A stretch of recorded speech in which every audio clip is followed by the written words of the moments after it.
भगवान का जब मोहिनी अवतार हुआ तो मोहिनी अवतार के उस स्वरूप के सौंदर्य पर 33 कोटि देवता न्योछावर हो गए। सबके मन में ये भाव आया, ये जो भी प्रकट हुई हैं ये किसी भी प्रकार से हमको हमारी गृहिणी के रूप में प्राप्त हो जाएं। इतने सुंदर ठाकुर जी बनकर के आए। चंद्रमा भी पीछे पीछे चल रहे हैं, शंकर जी भी पीछे पीछे चल रहे हैं, ब्रह्मा जी भी पीछे पीछे दौड़ रहे हैं, वरुण आदि आदि जितने भी देव हैं सब मोहिनी पर ऐसे लट्टू हुए कि एक बार हमको देख बर ले, एक बार केवल हम पर दृष्टिपात कर दे, उसी मात्र से हमारा कल्याण हो जाना है। ऐसा ठाकुर जी का स्वरूप। परंतु उन 33 कोटि देवताओं में एक देव ऐसे हैं जिनका मोहिनी के प्रति ऐसा कोई दुर्भाव नहीं था, और वो देव थे सूर्य। सूर्य ने जब मोहिनी के सौंदर्य को देखा तो उनके मन में भाव आया, इतनी सुंदर, इतनी सुकुमारी, इतनी कोमल, इतनी मधुर।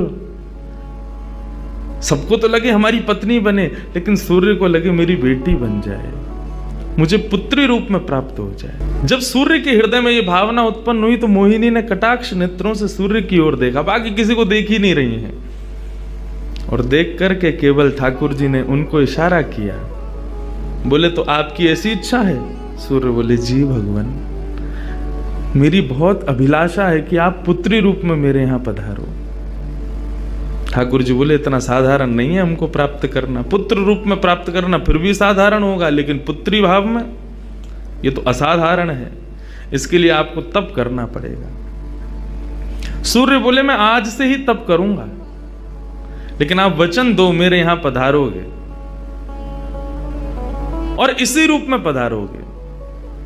मोहिनी ने कहा यदि मैं तुम्हारे भजन से प्रसन्न हुई, यदि तुम्हारी भक्ति में, तुम्हारे प्रेम में प्रबलता हुई, मोहिनी 33 कोटि देवताओं को मोहित करती है, लेकिन तुम्हारे भजन के प्रभाव से मैं जब तुम्हारे यहां अवतरित होंगी तो मोहिनी को भी मोहित करने वाला रूप धारण करके आऊंगी। मोहिनी जिसने तीनों लोकों को अपने रूप पर न्योछावर कर दिया, वो मोहिनी भी जिस रूप को देख करके मोहित हो जाए वो रूप आएगा आपके यहां। वही सूर्य वृषभानु जी के रूप में प्रकट हुए हैं, और जब वृषभानु जी के रूप में प्रकट हुए, उससे पहले एक राजा के रूप में भी आए थे, तब भी इन्होंने तपस्या की थी, लेकिन ठाकुर जी नहीं पधारे। जब वृषभानु के रूप में प्रकट हुए तो इन्होंने ठाकुर जी का यजन करना बंद कर दिया, ब्रह्मा जी का यजन प्रारंभ किया।